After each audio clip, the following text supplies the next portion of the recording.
In a historic move, Rajya Sabha has brought gender parity with nominations of 50% women members to the panel of Vice-Chairperson by reconstitution of the post. The panel reconstituted before the monsoon sessions contain a total of 8 names, out of which half are women. In another development, the Rajya Sabha chair has become fully digital from this monsoon session. The Rajya Sabha chair will be using electronic tablets for matters related to the conduct of business in the House, attendance in the House, details of members speaking, and other relevant information. Isro's Chandrayaan-3 achieved a major milestone today with its 4th orbit-raising maneuver. The maneuver, known as Earth-bound perigee firing executed from Bengaluru's Isro Telemetry, Tracking and Command Network, brings India's lunar mission one step closer to the moon. The next firing on July 25, 2023 will advance the mission's progress further. The successful execution of the 4th orbit-raising maneuver follows the 3rd one, marking significant progress in India's ambitious space exploration. German Vice-Chancellor and Economy Minister Robert Habeck, who is currently on a 3-day visit to India, acknowledged Europe's complex ties with China, its largest trading partner. German minister said that while it was not possible to decouple with China, however, de-risking ties and diversification hold importance. He stated with significant investments in China, German companies view it as a crucial market. It's a huge market, and this goes the same for India and US.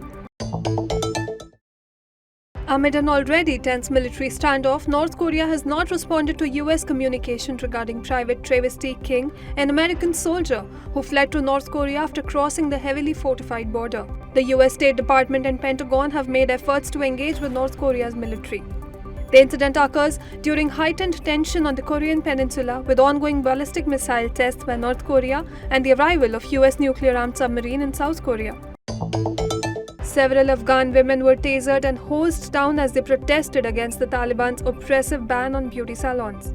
The Taliban's decree to close all beauty salons, crushing female entrepreneurs, has sparked global concern. The demonstrators say the shutdown would deprive their families of income, while Taliban says beauty salons are forbidden under Sharia law.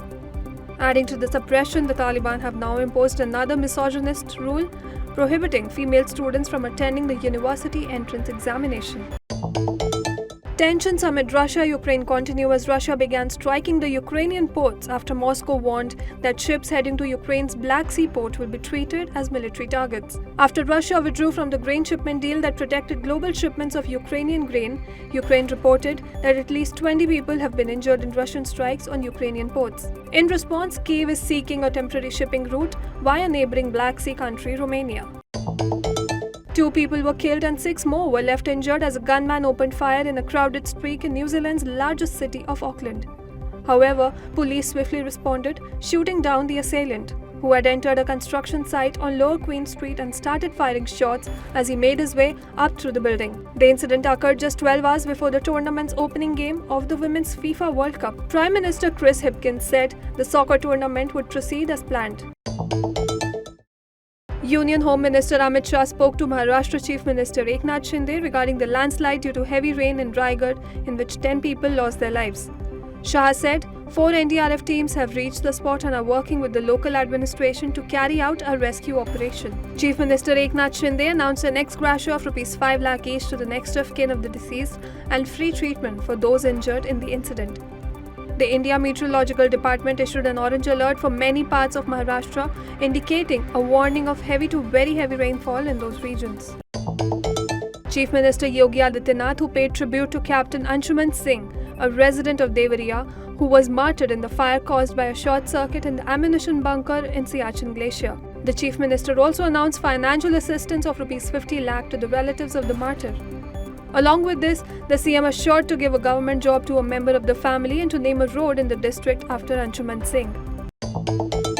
In a successful joint counter-infiltration operation conducted by Indian security forces, a huge catchment of arms and ammunition was recovered from terrorists in Machal sector of Kupwara in Jammu and Kashmir, including 4 AK series rifles, 9 AK magazines, 175 AK rounds, 6 hand grenades, 1 under-barrel grenade launcher, 5 UBGL grenades, and 2 tactical vests were recovered. Meanwhile, the National Investigation Agency conducted raids at multiple places in Jammu and Kashmir in a terror conspiracy case on July 20th. The raids were conducted in connection with the Overground Workers terror case.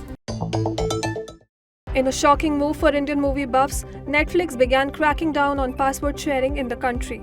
Users are receiving emails from the OTT platform stating their accounts are strictly for household members and that if anybody else outside of their household is using their account, they must transfer their profile to a new account for which they will have to pay. Accessing accounts of friends or relatives will no longer be allowed, requiring individual subscriptions to continue streaming. Sharing privileges will be revoked, forcing non-subscribers to log out of the account. Pop star Shakira is facing more legal trouble as a Spanish court agreed to open a new probe into a second case of alleged income tax fraud by the Colombian music superstar. The 46-year-old singer is already set to face trial at the end of this year in Spain for allegedly failing to pay 14.5 million euros in taxes on income earned between 2012 to 2014. Prosecutors have requested an 8-year sentence and fine of 24 million euros in the first case after Shakira rejected a plea deal over the accusations of tax evasion.